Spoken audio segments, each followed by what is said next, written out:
Welcome to another episode of Before You Kill Yourself with your host, Leo Flowers. Today's guest is Remi Adeleke, who is the author of Transformed, a Navy SEAL's unlikely journey from the throne of Africa to the streets of the Bronx to defying all odds. This is an incredible book. I loved it from beginning to end. I want to apologize up front for the sound quality. I tried Zoom and because Skype was giving me problems, but Zoom was doing the same thing. So it's going to sound like he's saying things and then it cuts in and out on his part. But I did my best to edit it and make it coherent as possible. In this episode, you're going to love it as we talk about his book, Transformed, and how it really is a book about transitions. Remi and we discussed the 4 pillars of mental toughness.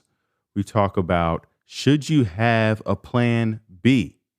And also the lessons he would love to teach his 3 sons. And that is teaching his 3 sons. We talk about that and so much more. This is really a powerful episode, one that I will listen to a few times over, as I will also listen to this book again. It's a great book, Transformed. Get it wherever books are sold. And with that said, you can go to thrivewithleo.com for one-on-one coaching with yours truly. Because today's episode, the theme really is about transitions. And we start off talking about that and why it's so hard for people to transition. And if you're struggling with a transition, trauma, or tragedy, there's no shame in reaching out for help, for asking for assistance, for finding or recruiting an ally. You know, Lewis Howes, who has a podcast, School of Greatness, and it's like I should not be shouting out another podcast, but he said something that was so powerful that resonates with me. He said, recruit other people into your dreams. Recruit them into your hope. Recruit them into your ideas and vision. And I think that's such a powerful way of phrasing it versus for some people, they have a hard time asking for help. Some of you struggle with displaying your vulnerability. And if you think about recruiting someone into your vision, recruiting someone into your goals, if you just got a divorce, lost your job, or even relocating, go to thrivewithleo.com and together we can get you through that transition. With that said, let's jump into the episode. I want to jump around a bit and start off in the middle where you talked about being in the Navy SEALs. The 4 pillars of mental toughness were visualization, self-talk, goal setting, and arousal control. Yeah. Can you, I've read a little bit about it, but can you go a bit more in depth as to what that meant and how they trained you in those different areas? Yeah. So what it means is it's essentially a method to push through whatever you're going through. So each pillar, all 4 pillars make up mental toughness. So what the instructors have found, and a lot of people who've come to SEAL training have found, it takes 4 items for a person to build up their mental toughness and to be able to push through situations. I'll go over each one, but not in any particular order. Like there's not one that's like above the other. Like everybody's different. So I think each pillar means more to like, you know, there's certain pillars that mean more to me than the other pillars, right? So the first pillar of mental toughness is positive self-talk. It's positive self-talk. And it's something that, like, I think that's something that I've just always done. I just didn't realize it. I just didn't know a name to put on it. But it's essentially talking to yourself in a positive way. It's like, I could take another step, or I could keep pushing, or I can make it, or it's not that bad, or, you know, tomorrow, there's always tomorrow. You know, like it's whatever your positive self-talk is. Like we're always doing, even like when you're working out on the treadmill and it's extremely hard and you're just like, I can get to the 5-minute mark. Yeah, I could do it. Yeah, I could do it. Like we're always doing it. Like we're always either doing positive self-talk or negative self-talk. like throughout the day, like each person on the face of this planet does one or the other multiple times in a day. Either you say, oh, I can't do this, or oh, this sucks, or oh, like, why did this happen? That's all negative self-talk. Or, oh, this bad thing happened, but I know I can get through this. Or, you know what I mean? Like, so that's positive self-talk is, to me, is the most important pillar of mental toughness. But that might not be the most important pillar to somebody else. And then the next one is goal setting. This is, to me personally, the second most important pillar of mental toughness. Goal setting is essentially, it's what it is. It's setting goals, but it's not setting one major goal. Like where a lot of people fail in life, especially in SEAL training, is they set one big goal, right? Like, I want to make it through SEAL training. That's a massive goal, right? Or I want to be a famous actor. That's a massive goal. Or I want to be fill in the blank. That's a massive goal. And one thing they teach us in SEAL training is the importance of incremental goals, right? So setting incremental goals. We have a saying in the SEAL team, how do you eat an elephant? One bite at a time, right? In Hell Week is considered the hardest part of SEAL training, to keep you up for 6 days straight. Starts on Sunday, ends on Friday. They throw absolutely everything at you. I mean, everything. Extreme colds, surf torture, lots. I mean, it's torture, like literally, it's just torture. And the first, 20, 30 minutes of Hell Week are the worst. And the instructors make it horrible because they want you to believe that you have to go through this for the next 6 days, but they want you to feel the pressure of what it's going to be like to go through this for 6 days. So they'll say, this is just the first hour, or this is just the first 30 minutes, and you guys have 6 more days of this, right? So by them saying that, they're playing a mental game. By them saying that, what they're trying to get you to do is focus on that ultimate goal, Friday. So when they say you got 6 days and this is just the first 30 minutes, the guys who think to themselves, damn, this is just the first 30 minutes and this is horrible, I got 6 more days of this, those guys quit. Versus the guys who don't fall into the trap that the instructors are setting, and the guys who say, yeah, I know this is 6 days, but my goal is to get through the next 30 minutes. Or my goal is to get through the next hour. For me, for some guys, their goal is to get to the next meal because they feed you at breakfast, lunch, dinner, and mid-rats at midnight during Hell Week. So you get fed 4 times. So for some guys, their goal is, let me just get to the next meal. For me, it was like, let me just get to the next evolution, right? That's breaking it up. That's an incremental goal. And why is that important? Is because when if I was in surf torture, laying in the water that was freezing cold, and I would take, let me just get to the next evolution. And if the next evolution was log PT and I got to log PT, then it boosts my confidence. Why? Because I set this goal and I achieved that goal. So then I set the next goal. If I'm doing log PT, then let me get to boats on heads. I set the next goal, boats on heads. I get to boats on heads. Boom, my confidence. I just achieved 2 goals. That means the world to me, right? Then my next goal may be, I just want to get to mid-rats, which is midnight dinner. Boom, I got to mid.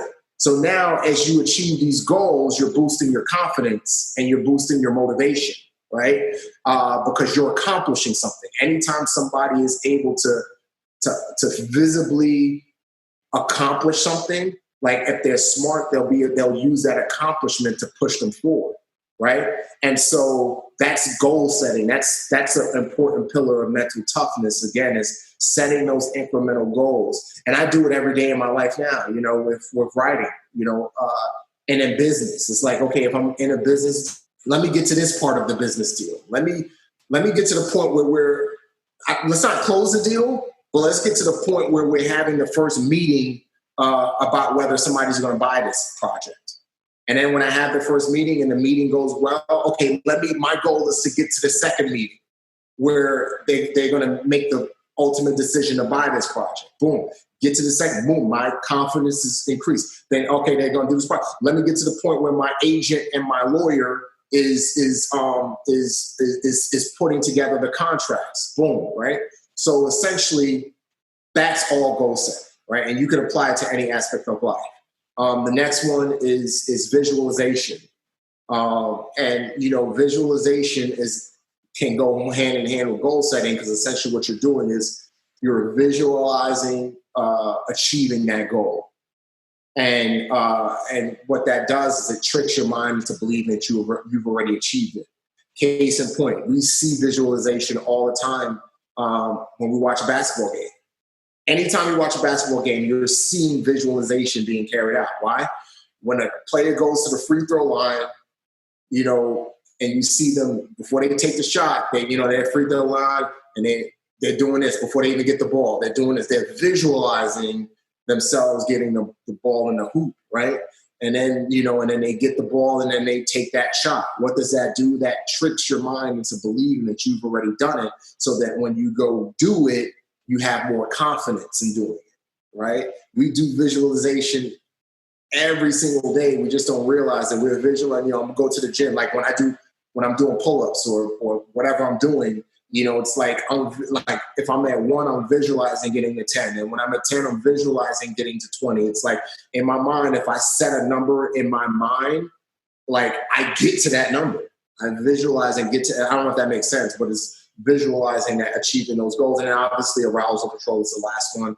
And all arousal control is a way of calming yourself down. For everybody's different.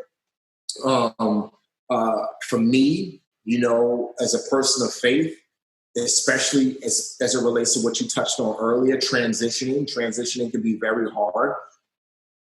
What helps me control my arousal is prayer. Like when I pray and I'm like, and I release it to God, like that for me helps control my arousal, helps calm me down, and it helps give me peace.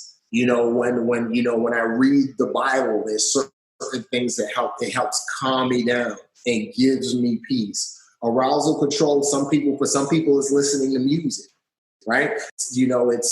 It's maybe drinking water, or it's a mantra. Like everybody has different modes of arousal control, different things they do to control their arousal, and it's important that you find that thing, because when you need it to work in sync with goal setting, right? Because if you can control your arousal, then you can set realistic goals. And then as you achieve those goals, then again, like you get that confidence, but then that arousal rises, and then you're able to keep that intact. Same thing with positive self-talk. If you're calm and your arousal control is calm, you're going to be able to say positive things to yourself. This is going to be all right. This is going to work out. Why? Because you're calm, versus freaking out and not having some type of arousal control. You're going to have negative self-talk. Oh my God, this is bad. This is falling apart. This is good, because you're not controlling your arousal. So you see, like all 4 pillars, they all work together. And when you operate within all 4. That is the essence of mental toughness. Man, I really appreciate you sharing all that, and I want to dig a little bit deeper on some of those with the visualization. I played college football, and every night before a game, I would visualize the game. It was something I was just naturally doing, and it definitely, I felt like it affected my performance in a positive way. And you could literally feel yourself. It felt like you got to a point where you felt like you were in the game. By the time you got to the game, it's like, I already played this yesterday, and this is practice. This is rehearsal right here. Exactly. And one of the things I love that you said in terms of goal setting, about like, it's not about becoming a Navy SEAL or about doing the big thing. It's about just trying to get to that next step. It's like climbing a hill. I'm just trying to get from 2 to 3, 3 to 4. Yep. There was I had a neuroscientist on, Andrew Huberman, and he talked about duration path outcome. Okay. Because he's a neuroscientist, but he also works with Navy SEALs and other servicemen. And he said that one of the things that helps us control for our arousal states is giving our sense of self of, how long is this going to take? How do I get there? And what is the outcome? So sometimes you have to create that for yourself versus letting somebody else dictate your duration path outcome to mentally psych you out. So like you said, for you, it was about getting to the next evolution. And for some people, it's like getting to the next meal, right? Whatever gets you out of bed, whatever carrot you want to use, but create your own carrot is what that sounds like. 100%. But at the same time, too, I was having a conversation with a guy a couple of weeks ago, and it was around the topic of, and I came up with this term. It was around the topic of creating our own mental burdens, right? And what do I mean by that? I mean, like, as you said, like, it's important to try and control the time, right? Like, all right, if the goal is to, just trying to think of an example, to finish college, right? Like, and the overall goal is 4 years, but obviously you're breaking it up into a year. But something happens and you have to do an extra year. You gotta have room. You have to have room for contingencies, right? Because so often in life, I think where people get tripped up is they create this idea. It's good to plan, right? It's good to plan. It's good to have those goals. But if you set a goal and your goal is by October of 2020, I'm going to have this, and positive self-talk, it's going to happen. It's going to happen. It's going to happen. I'm going to have it by this. But then October 2020 comes and you didn't reach that goal. What I have seen happen to people, including myself, is they shut down or they get depressed. And they're just like, I said this was going to happen by this time. It didn't happen. My life is a mess. It's over. It's never going to happen, blah, blah, blah, blah, blah. But what we have to do is we need to be willing to give room. We have to, in the SEAL teams, we train primary, secondary, right? We always have contingencies, right? So what that means is if plan A doesn't work out, if it didn't happen by October 2020, it's not the end of the world. We're just going to flex to our backup plan, our contingency, right? Again, so often we create our own mental burdens by swearing up and down that something is going to happen by a specific time. And then when it doesn't happen, now we have this burden that we created instead of being flexible in the creation of our term. Does that make sense? Absolutely. And the reason why it makes sense is because so much of people who give these motivational speeches or try to get people all riled up, they talk about I don't need a plan B. It's like we have my plan B is plan A. And so it is a relief to hear you say that the Navy SEALs always have a plan B, always have a contingency, always have a secondary. And I liken it to everything. For me goes back to football. And, I wasn't a quarterback. I played D-line. Goes back to a quarterback has his progressions. He has his first primary receiver, and then he clicks through to a second, third, fourth. And so why wouldn't you have that in life? And so that's a contingency right there. See, you know what? We didn't plan for the phone to ring, but it rang, and we're just going to keep going through it. I meditated this morning. Nothing distracts me. The idea of having a primary and secondary, I think, is great because a lot of people who do contemplate ending their life are perfectionists, and they think that if they don't get the thing that they set out to do, if they don't get that A, if they don't get the grade, if they don't get the job, if they don't get all the things that they had planned or put on their vision board, that life is over. And it's okay to fall back to your contingency or your plan B, but have that in place. You know what? I agree with you. But I don't agree with you. But I want that. So no, I'm serious. No disrespect. I don't mean that in a disrespectful way. I know. I agree with you 100%. Where I don't agree, and maybe we do agree. We're just comparing apples and oranges. But I don't believe in plan Bs when it relates to that ultimate goal, if that makes sense. Because just to use the SEAL training as an example, but the guys who don't make it, in my opinion, I'll just back up.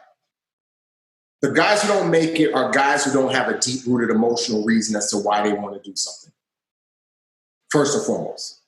So the guy who's like, hey, I want to be a Navy SEAL because I want girls, I want to travel the world, or I want to shoot cool guns, or I want people to like me, right? That's a superficial reason as to why they want to do it, right? And for me, I had a deep-rooted emotional reason as to why I wanted to make it through SEAL training. And that was my deep-rooted emotional reason why was I have nothing left. I have failed at everything at life, and I have nothing left, right? So that carried me through. Whereas the guy who had the superficial reason, as soon as they got in that cold water or things got bad, that good idea quickly turned into a bad idea. Another trend that I would see was who said, as things were getting bad, if I don't make it, I'll do this.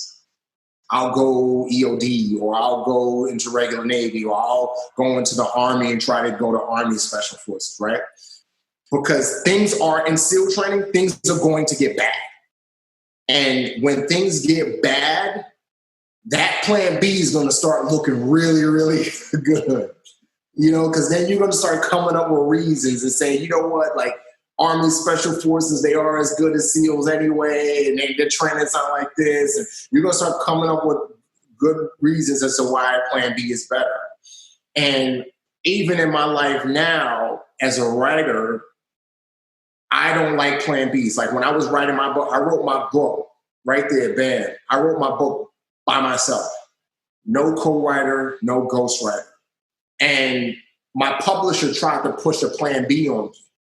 Hey, hire a ghostwriter if things don't work out, blah, blah, blah, blah, blah. And I didn't want to hear it because it's hard to write a book. It's like, it's hard.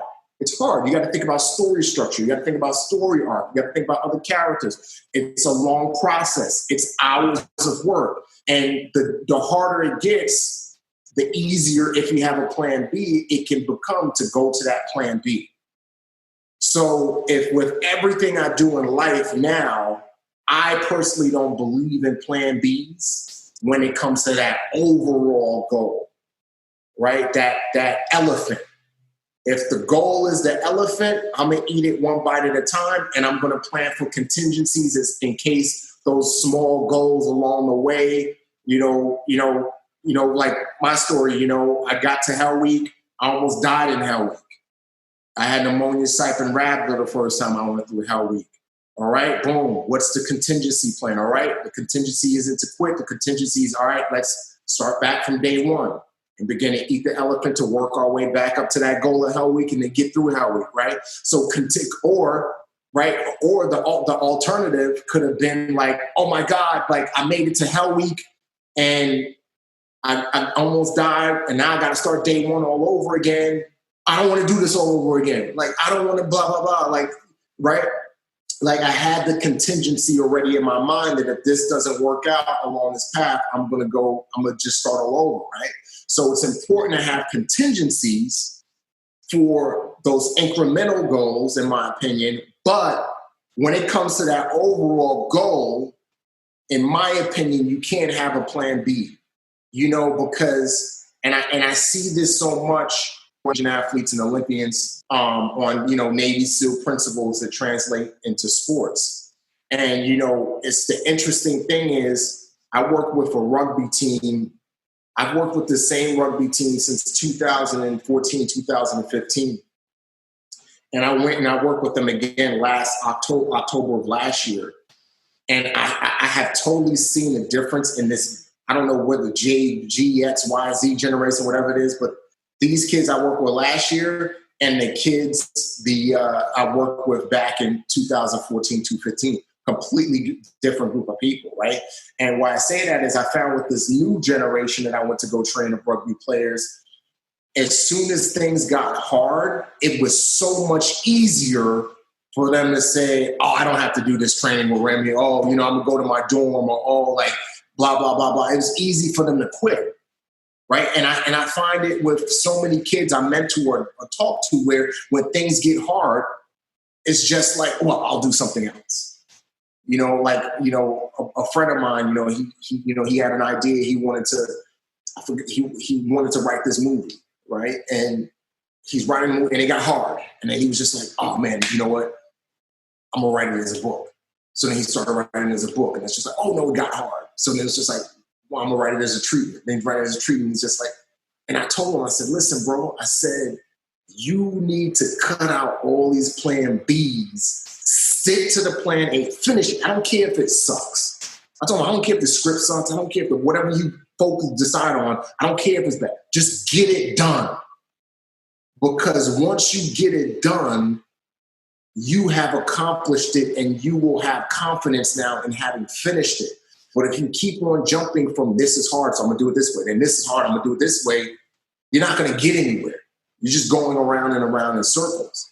And so my big thing is, again, the reason why I said I agree with you, but don't disagree with you. I agree with you in the sense that when it comes to those incremental goals, yes, have those plan Bs in place, have those contingencies that are going to still get you to that ultimate goal. But when it relates to that ultimate goal that you have dropped your entire life to go pursue, then you need to pursue that. Does that make sense? I love that. Yeah, because what you're talking about is what's the big picture? What do you value? There's no plan B for the big picture. There's no plan B if you want to go to the NFL or you want to become a Navy SEAL, or even if you want to get married. If you want to marry her, marry her. There's no. But the plan B, the contingencies are for, listen, I might propose, she might say no, maybe the ring doesn't fit, maybe her dad doesn't approve, like planning for those contingencies. And then how do I wrap around that? Or, like I see what you're saying. The plan B or the contingencies are for the is for the strategy, not for the outcome. Exactly. Basically is what that sounds like. Exactly. And I appreciate you saying that, because I'm always harping against all or nothing type of thinking of like never have this or always do that. But what you're saying makes sense. Absolutely. So I really appreciate that. To me, it's a motivational factor. You know what I mean? Like you mentioned the NFL. It's like if you have no plan B and that's your focus. Am I saying that you're going to make the NFL? No, you may not make the NFL, but at least you're going to put 110% into attaining that goal. Versus if you have a plan B in mind, then it's going to be like, yeah, I'm going to put maybe 95 or 80% into it, because if it doesn't work out, then I'm going to do this. Right. Absolutely. And then because also what we get so caught up in the achievement of something that we diminish the value of what we learn and who we become on our way to striving for something. So even if you don't make it to the NFL or whatever, the lessons that you learn, the connections that you make, all that could lead to something else. And there's 100% wrong with that. 100%. I'm a big believer in, not despising small beginnings. I'm a big believer in everything you do now, no matter how menial it may seem to you, is preparing you for your next assignment or your greater assignment. Case in point,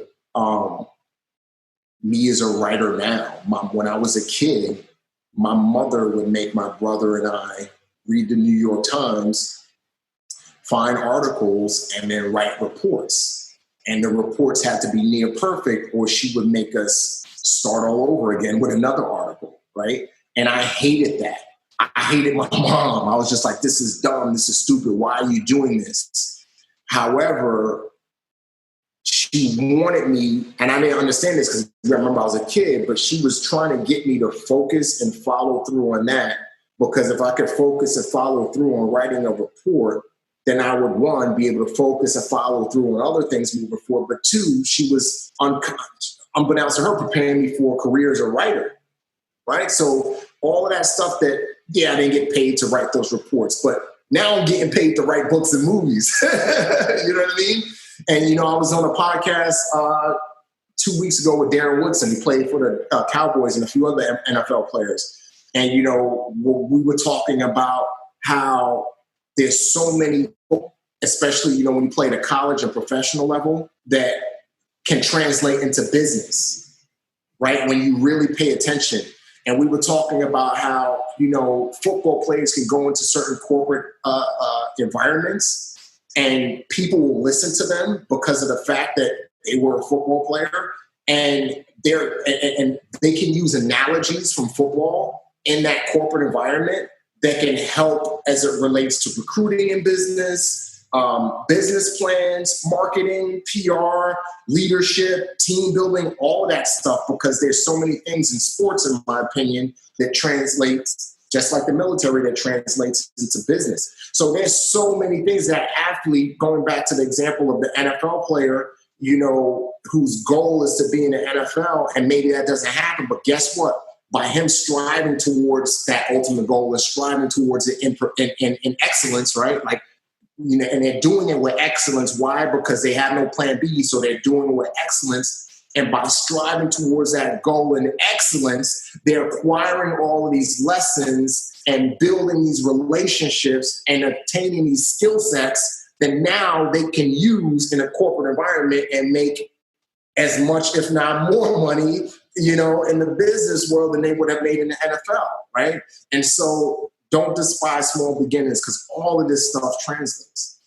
And what I love about that is it ties into what we talked about in the beginning in terms of, as you're acquiring these skills and doing things with excellence, it makes transitions easier for you. If you've had a career and all of a sudden it gets wiped out because of the pandemic or there are layoffs or whatever happens in the world, you've proven yourself to be a person of value. Yeah. And so when you're a person of value, then it makes it easier for you to switch careers, to pick up and go, anywhere in the world and kind of not necessarily start over, but to branch off into something else as you've gone from the military into acting, into writing, et cetera, et cetera. So I really appreciate you bringing that up. And that leads me to my next question that, we talked about the 4 pillars of mental toughness, and that came from the Navy SEALs. And then you also talked about your faith, but to get to the Navy SEALs required mental toughness also. Yeah. So where did it come from before the military, before your faith? It came from just my hard upbringing, you know what I mean? Like growing up in the Bronx and, being beat up, being robbed on me, that's what the term we used, joking on each other. And I grew up in this very harsh, hard environment, you know what I mean? And when you grow up in a hard environment, it prepares you, man. I mean, it prepared me so much for SEAL training. And then my mother is the epitome of mental toughness. When my dad died, she was, my mother was, we were wealthy before my father died. We were rich. My mother went from being rich to being poor. 30 years old, she was 35, a widow. And she put in the work, man. She would work multiple jobs to provide for my brother and I. There were times where she only had enough food to feed my brother and I, not herself. She was all about education. And she would, like I told you earlier, if the reports weren't near perfect, she would make us do them again. Me and my brother, every night we would alternate. One night I would wash the dishes, my brother would dry the dishes, and then we would flip-flop. And my mother would expect it all afterwards. And again, if the dishes weren't perfectly washed and perfectly dried, she would make us do it all over again. My mother's big into fitness. She's always, from the time I was a kid, she was running the stairs. We lived in a 17-floor building. She'd run the stairs for workouts. And so my mother is the epitome, so in essence, I had a living example of mental toughness in front of me every day of my life. So between seeing an example, like not somebody's just saying, be mentally tough, do the work, blah, blah, blah, but seeing somebody say it, but actually do it themselves, it just became second nature to me. Through osmosis, it became a part of my character. And then, you add on top of that the environment we grew up in, all of that stuff, really prepared me for, to go into SEAL training. I love that, man. But what's so fascinating is that there's so many men, especially black men, Mm-hmm. who grow up with a mentally strong mom in the Bronx or in the inner city. I'm from Chicago. Yeah. But like we both kind of grew up without, like, my dad was alive, but he really wasn't in my life. Yeah. And like you said, your mom was a widow. That not having a father figure around or a male mentor around derails so many young men and women, obviously. What was the difference there? Your mom is there. You're in a tough neighborhood. What would you attribute the third thing to? And can you give us the backstory on why your mom was a widow? First part of the question I missed. What was you said? What would I attribute to the mental toughness? In that there's so many inner city kids who grew up with a tough mom, and I forgot the second thing you said.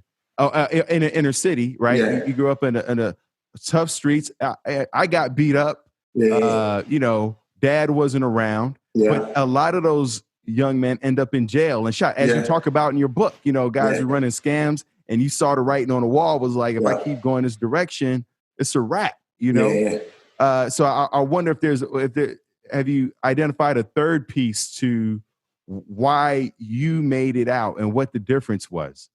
Yeah, I would say it's a combination of my father's foresight, genetically interwoven within who I am. My dad was a visionary. He had the ability to see, and I don't even want to use the word prophetic. I want to call it prophetic. There's just people who see the writing on the wall. They see way above what everybody else is seeing. We talk about athletic greats like Michael Jordan and Kobe Bryant, right? And how they're just able to see, they see it's like a matrix, right? They see what other people can't see. That makes sense. And that was my dad. Like my dad, he in the 1970s, he bought a massive plot of land in Nigeria called Mariko. And the Nigerian government, he spent 8 million pounds for it, which is probably at the time maybe $14-15 million, maybe 20 million.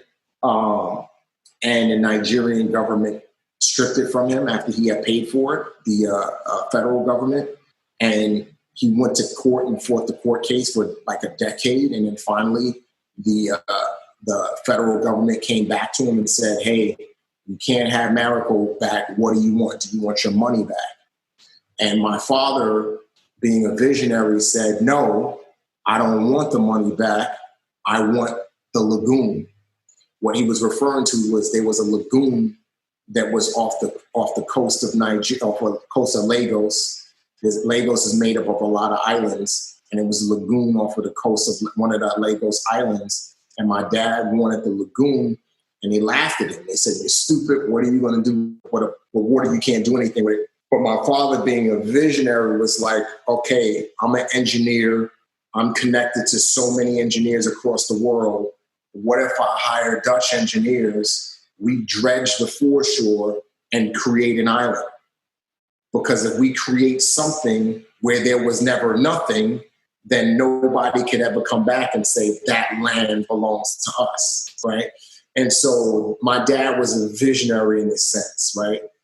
And I think that has been intertwined within my DNA, this ability to look at a situation and say, okay, I see this happening. Let me look beyond that and look at some other options and choose those other options.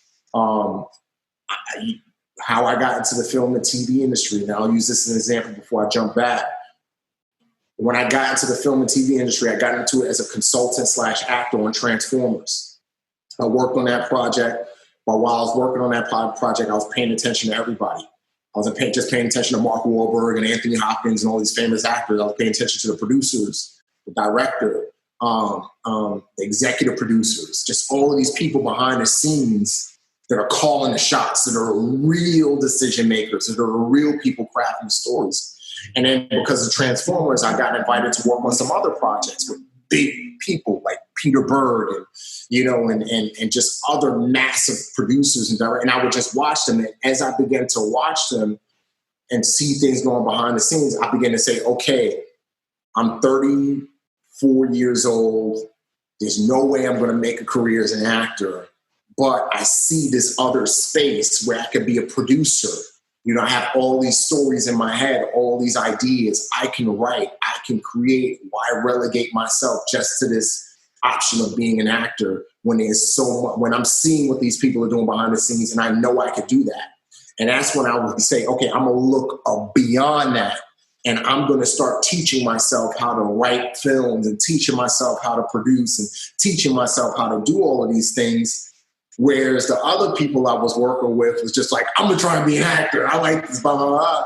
And now I'm in a position now where I was, before my call with you, literally right after I hung up the phone, I got on Coley, I was on the phone with a producer who wants me to co-produce a movie with him, that's going to be probably a $30-40 million movie.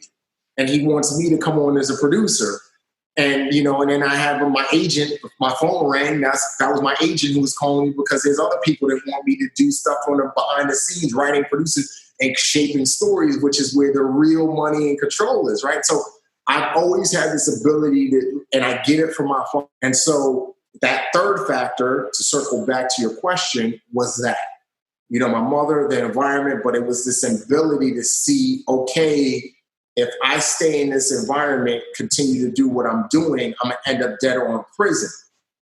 But if I leave this place and change my mindset and get out of this, I can only be an athlete or a drug dealer, or I can only do all this illegal stuff. There's nothing out there in the world for me but this. If I can break that mindset, then there may be some other opportunities on the horizon. I don't know what those opportunities may be, but it's definitely something better out there than what my current state is. So that, to me, was the third factor.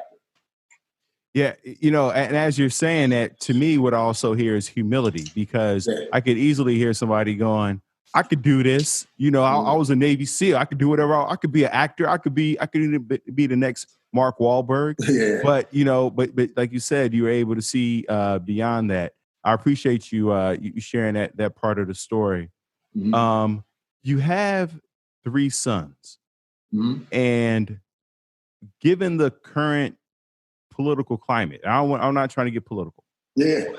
What are the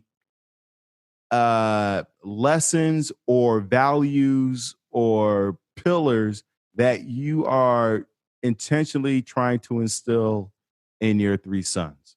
Yeah, well, one, my oldest son is 6, right? So there's only but so much I can explain to him.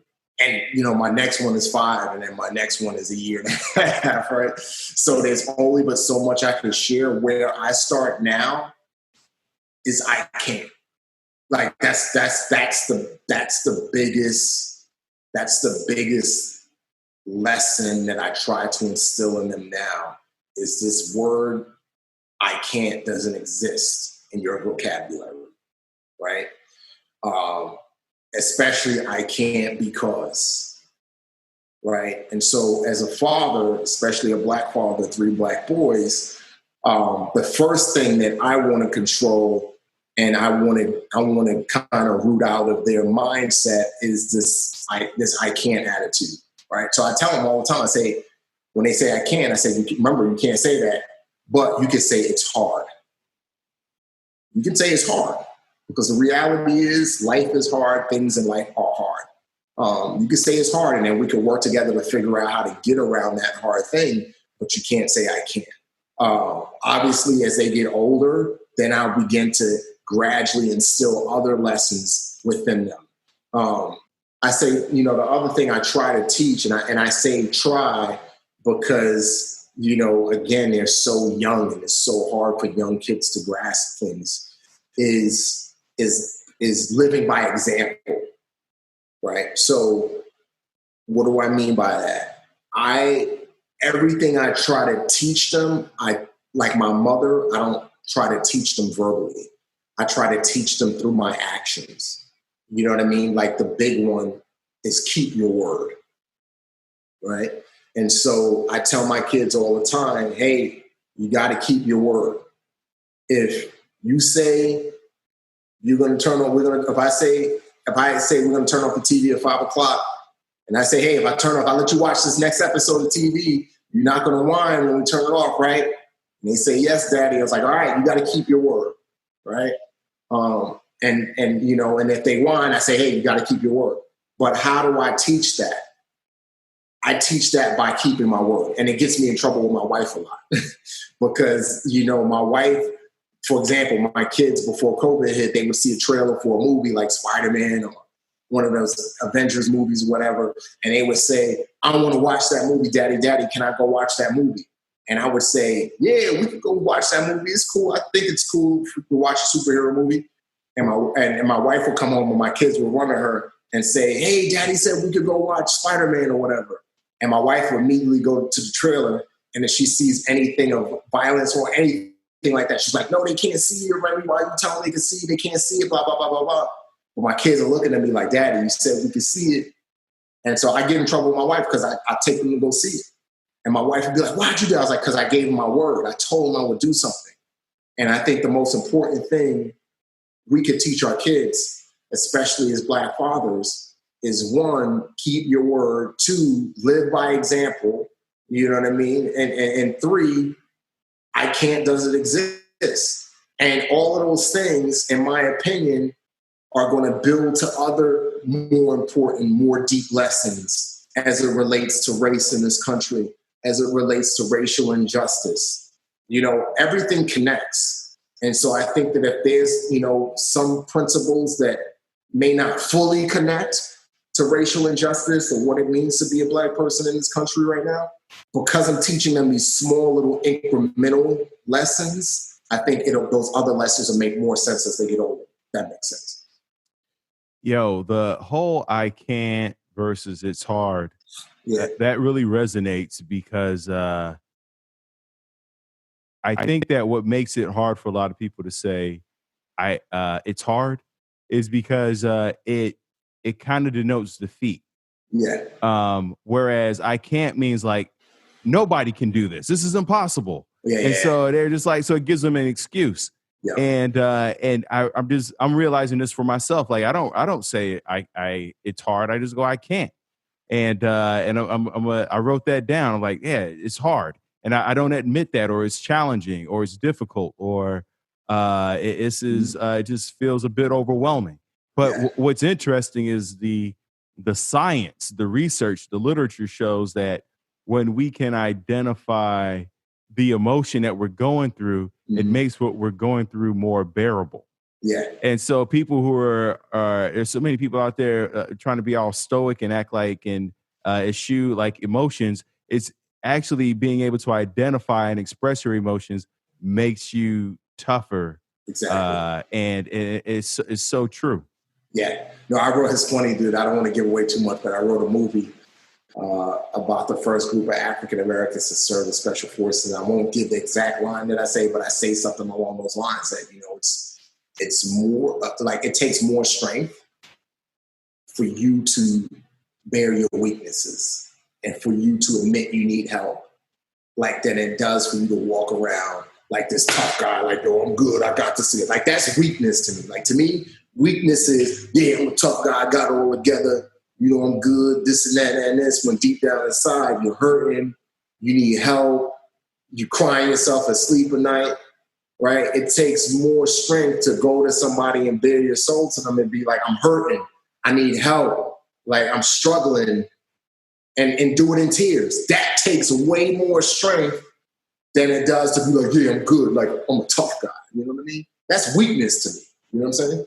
Yeah, because what you're really saying, if you can't show weakness, is that you don't think that you could recover from exposing yourself. You don't think that you could, and you don't think that you deserve help, right? For whatever you're going through. So it by walking around all strong, Right. You and also who's going to ally with you? Who's going to want to work with you if it look like you got it all? Yeah. And then you go, why ain't nobody have my back? It was like, well, it looked like you had it all together. So, Exactly. and, Exactly. and then you had nobody to call. So, Yeah. you're absolutely right with the vulnerability. The two things I want to unpack. I want to go a little bit back to taking the kids to see the movies. Yeah. And this is what I do with my girl. We don't have kids, but when we watch a movie, and like she loves The Americans. That's a hard movie for me to watch, for a number of reasons. But with kids, it's not what they see that I found that impacts them, is how they're interpreting what they see, and it's an opportunity for you to have a discussion. I know you said 6'5" and 1.5 or something like that, 1.5. but it's an opportunity to talk about life, because Yeah. when they go see a movie, if there's one thing that kids have, it's questions. Oh, and they want to know why this, how that, who this, and what would you do, and why did they? And it's an opportunity to teach them other life lessons that you may not have thought that they were ready for, but they just saw it in a movie. 100%. No, 100%. My kids, especially my middle, man, that dude is 50 Cent, 21 Questions, man. And the thing is, the crazy thing about it is that when if you answer one question, that one question is going to get 30 more questions. You know what I mean? And no, you're spot on. Like when we watch movies, like so who's the bad guy? Why is he the bad guy? Like, why is that guy doing this? Why is he doing that? You know, and it does open up, and that's what I love about story is it really does, open up conversations, and we're able to use what we see on the screen as examples to make things easily palatable to the kids, right? Like to break things down in a way that they understand. So yeah, no, I use it all the time. You know what I mean? Like even with Chadwick Boseman's recent passing, which has been extremely hard. My kids love that movie, Black Panther. And so like to them, they're like, Black Panther died. Like it's not Chadwick Boseman died. It's Black Panther. So every time they see Chadwick Boseman on the news or it pops up on the screen or like Memorial thing, they're like, oh, Black Panther, Black Panther. He died. You know what I mean? And so, and they started asking me questions about cancer. Like, Dad, like, what's cancer? And it's like, it's an illness. And they said, is it like coronavirus? And I said, because, like, that's then they say, why can't we go do this? Why can't we go do that? I said, coronavirus. It's like coronavirus. They're like, no, but again, these questions wouldn't be asked if they didn't see the movie and identify with the character, right? So they're like, is cancer, how do you get cancer? Like, so they're asking these high level questions that they wouldn't even think to ask, but it's because they identify with and they connect to the character of Black Panther, who's an actual person. You know what I'm saying? Does that make sense? Absolutely, man. Absolutely. I can't even imagine raising one kid versus three, and then now having to explain to them how Black Panther died. Yeah. So hats off to you, brother. Yeah. Being a Navy SEAL, being in the military, having served, and you come back and you are, by all accounts, thriving, married, built another career. So many military servicemen come back, PTSD, can't cope, drug and alcohol abuse, et cetera, et cetera. Did you at any point have to go? I know in the book you talk about, I want to say his name is Marco, who taught you how to meditate. Roscoe.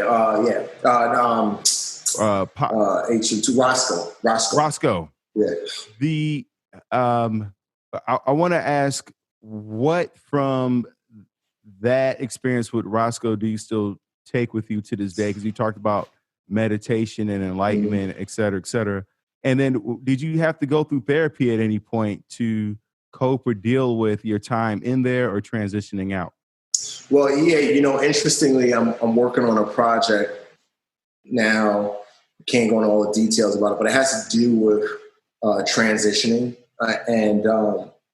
And for me, yeah, I did have a lot of, it's hard As a matter of fact, I was talking about this with Darren Woodson and other NFL players on their podcast, how hard it is to transition, because here you go from this person that's, on an elite team, being the SEAL teams, you get the best equipment, you get the best training, you go out, you've lived in this cycle for a number of years, and then all of that goes away.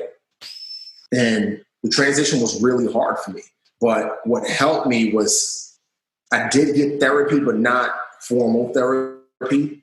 Like in retrospect, I would say that my therapy was like working with these athletes, like consulting with the athletic organizations and serving them, and really serving them, really taking the principles that I had learned as a SEAL and teaching it to them and helping them to apply it. Because, in teaching, you're not only you teaching students, but you're reinforcing lessons within yourself, right? Because when you teach something, if you're not applying it yourself, you're a hypocrite, right? And so in training these athletes and serving these athletes, that's where I got my therapy, because I was able to really hear lessons that I was teaching to these guys out of my mouth and then question myself.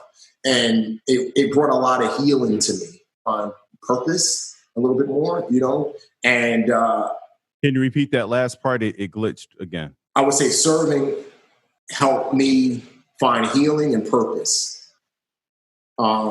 big time. And, but yeah, it was still hard, still trying to find my way and trying to find out what am I going to do full time. Because I went from, as a SEAL, you make really good money. You make almost, when you add up the benefits and the amount of different pays you get as a SEAL, and you make about $100,000 a year, which is when you don't pay taxes on like half of the money you make, that's good money, And so it was rough, but I had to learn through trial. Like for me, it was through trial, and it was through, struggling and then, being willing to learning the importance of, asking for help and shedding that tough guy demeanor and shedding that, oh, I'm a Navy SEAL, I can figure this out, and going to people and saying, hey, listen, I need help. I need guidance. Like, is there any work I could get? Like, literally, like, that was the big thing for me. And being open, another thing that helped me was being open to doing things that I never envisioned myself doing. Just, being open to, like, acting is a great example. Like, I never wanted to be an actor. I never had a desire to act. Like, I didn't want to do that. You know what I mean? But when the phone call came, it was just like, I'm in grad school at the time getting my master's, and I'm just like, what else am I doing? Let me go try it out and see where this goes. And that acting / career morphed into a consulting career, which now morphed into what it is now. So I think a big part of, again, it was a lot of things that helped me in my transitioning, because I did struggle. I have, had PTSD and stuff like that. But, what has helped me has been a combination of things. Faith being a huge part of it, my faith in Christ, asking for help, serving people, and finding my healing. It was a combination of things that helped me get through it all.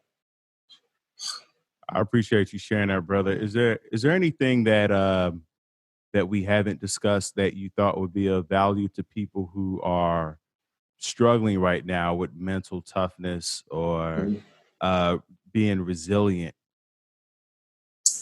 I think we covered all. I think the big thing is, don't be ashamed to ask for help, man. Like, if you're struggling with suicidal thoughts, you know what I mean? Like, don't be afraid to ask for help. And my grandmother used to tell me all the time when I was a kid, she said, you can't help nobody that won't help themselves. That was famous foremost, man. Like, you got to see the greatness within yourself. You got to see the potential within yourself. You can't, there's always somebody in a worse situation than you're in. I know that's hard to believe. I've talked to people I've been suicidal in the past. When I say suicidal, just to be more clear, I've had thoughts of suicide in the past. I've had people call me who were about to jump out of a window. who was about to take pills to kill himself. I've done heard it all. And, the main thing that I've learned through it all is one, you have to be willing to see the greatness within yourself and see that, hey, there is something there. Because one of the lies is, it's over, I'll never be anything, I lost that, whatever, it's not going to come back. There's nothing good in me. Nobody wants me. Nobody cares about. That's all a lie. That is all a lie from the pits of hell. Like there is something within you. There is greatness within you. And so help yourself by picking yourself up off the floor and say, you know what? I'm going to fight. I'm not going to let death win. I'm going to let life win. I have so much more life to live. That's one. And two, go to somebody and pour out your heart. There's no weakness in that. There's no weakness in bearing your soul and saying, I'm hurting, I'm in pain, I'm crying, like I need help, I'm struggling. So yeah. I appreciate that, brother. And I don't know, because it wasn't mentioned in the book, I don't think, but just on your Instagram, it looked like you are doing some things where you are giving back to the community and being a mentor to other young people. Is there an organization that people can look up or donate to, or is there assistance you're looking for? Yeah. I work with a few different organizations. So many nonprofits. I do stuff in the inner city. I can go to prisons. I'm in jails. I'm in juvenile, centers and all that other stuff. Right now, the foundation I'm pointing people to donate to is the C4 Foundation. I work with a few of them, but that's the one I'm focusing my efforts towards right now. C4 Foundation is a foundation to honor a Navy SEAL that I served with who was killed on an operation. What I love about the foundation, there's a lot of military foundations out there where their focus and their goal is to help military families and who have lost loved. It does that, but they're all about helping out in inner city areas as well, providing a place. There's this massive property out in the boondocks in the wilderness of California, massive property where we're trying to work it out to get kids out there, to get them out of the hoods and get them in these majestic places with these mountains and animals and cabins, just beautiful places that they never thought they would see, to expose them to other sides of life. So that's the organization, c4foundation.org. You could donate to them. That would be awesome, because we're doing stuff to not just for military, but we're doing stuff also for inner city kids and schools, inner city schools. Right on, brother. Now, last two questions. One is, you're a man of faith. Mm-hmm. Are you still bumping Biggie? The clean version is when I do. And there's usually a few, like, Juicy, those motivational ones. Yeah. I mean, you talk about storyteller. I mean, that's one of the things that drew me to Biggie. Was like, God, this dude, he paints a picture. Yeah. As you as well, man. Your book, man. From the opening chapter, I hit my boy up today. Like, gee, you got to read this book, man, because you paint pictures with the words. So, well done, bro, and you deserve on Amazon. It's 5 stars across the board for a good reason. And what I also love is you're not just telling your story, but you're also dabbling into school segregation. I love how you drew a distinction between incentives versus interventions. And there was another political issue you drew attention to in the book. I think it was crime and like how prohibition. Prohibition. You're talking about white flight. That was interesting. White flight, and then heroin coming in, and so it's a very layered story and a history lesson. It puts things into context. So I appreciate you taking the time to do that. I'm excited about your projects you got working on. Thank you, my man. Appreciate you. Last question, and ask this of all my guests, because I always imagine there's one person listening in who's on the precipice of ending their life. before you kill yourself, what would you say to them, Remi? Like I said earlier, man, it's the tip of the iceberg. There's so much more to life. There's so many opportunities. There's so many generations that could come through you. Legacy. One thing not the opening of my book, but the dedication of my book. I dedicated my book to my kids, my nephews, my nieces, my future generations that I'll never even meet. This film that I wrote, big production companies about to just committed to picking up. The big theme behind it is legacy. And one thing I try to tell people on the verge of suicide is, man, it's not just about you. Don't kill your legacy. Because, if you haven't had kids yet, just think about the million, let me not exaggerate, but the hundreds of people that will come through your lineage, now, in the future, right? And you don't want to kill that. You don't want to kill that, because when you kill you're not just killing you, you're killing generations. You know what I mean? But then also, if you already had kids, legacy. You want to be remembered as somebody that kept fighting, that kept moving forward. You want to be able to set that positive example moving forward for the next generation, for the next generation, for the next generation. Life for me right now, I've lived my life. Everything I do is about my kids and my kids' kids and my kids' kids. I want kids hundreds, thousands of years from now to be able to be like, oh, great grandpa Remi Adeleke, yeah, that dude, he did this, he did that, he set us up for the future, to be proud to wear that name, And so just think about, it's so easy, like a SEAL training. Let me go back to SEAL training. What do instructors do? They try to make you think about Friday. You know what I mean? They want to make you think about Friday, and they want to deceive you into believing that things are going to be so bad for the next 6 days, you might as well give up and quit now. So they want you to think that things are going to be so bad, when the reality is, when Friday comes and you done made it through, that's like heaven. That's just like, oh my goodness, I made it through Hell Week. I'm still here. I'm next steps towards being a SEAL. And so instead of thinking the world is over, my life is over, I lost my job, blah, that's all a lie. Just think about, you know what? I got a legacy. My ultimate goal is for generations to be blessed. Bad situation I'm in right now is a new day. It's a new day, it's new life, and it's new hope. So, don't let the instructors, which those little liars in your head, don't let them get you thinking too much about stuff that you shouldn't be thinking about, that's going to really bring you down. I appreciate you sharing all that, brother. And I appreciate you listeners for tuning in.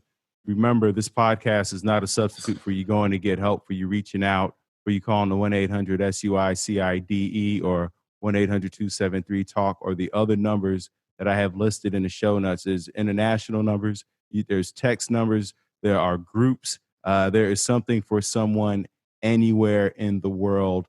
Help is always available to you.